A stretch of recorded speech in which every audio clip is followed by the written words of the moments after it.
want justice. We want justice. We want justice. We want justice. We want justice. We want justice. کل انتہائی ایک اندوناک اور ایک افسوسناک واقعہ پیش آیا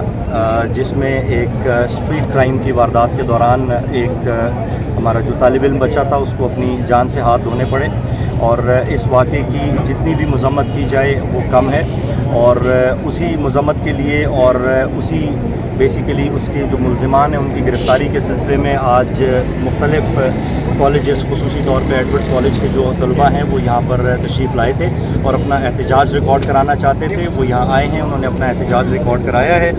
اور ہم نے ان کے ساتھ بات چیت کی ہے، ہم نے انہیں بریف کیا ہے کہ ہماری ٹیمز صبح 5:30 بجے تک اس کیس کے اوپر کام کر رہی تھیں۔ کل سے جب سے یہ واقعہ پیش آیا ہے اس کے فوراً بعد ہم نے تمام تر جو ہماری CCTV فوٹیجز ہیں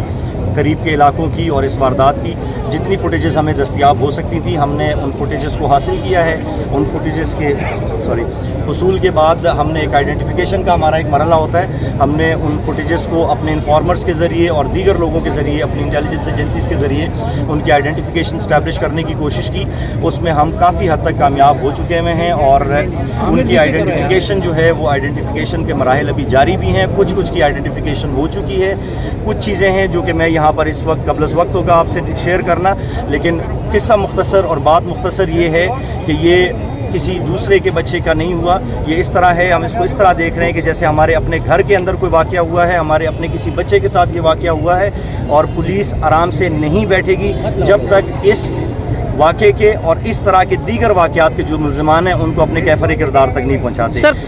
تھوڑا سا بتائیے گا اس میں کون سا اسلحہ استعمال ہوا تھا، کتنے فائر ہوئے تھے، اور وہاں پر سر اس وقت تصادم اس طرح کیا ہوا کہ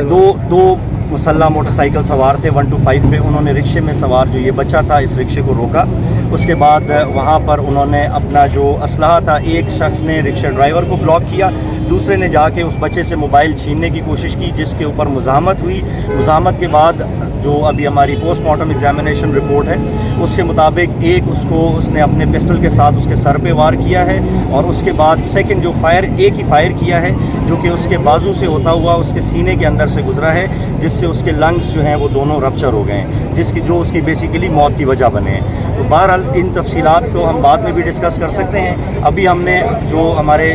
اسٹوڈنٹس یہاں پر آئے تھے ہم نے ان کو ایشور کیا ہے کہ پولیس دن رات کام کر رہی ہے اور پولیس اپنا کام جاری رکھے گی، اس وقت تک جاری رکھے گی جب تک کہ ان ملزمان کا، نہ صرف یہ کہ ان ملزمان کا بلکہ دیگر تمام ملزمان کا بھی خاتمہ نہیں کر لیتے۔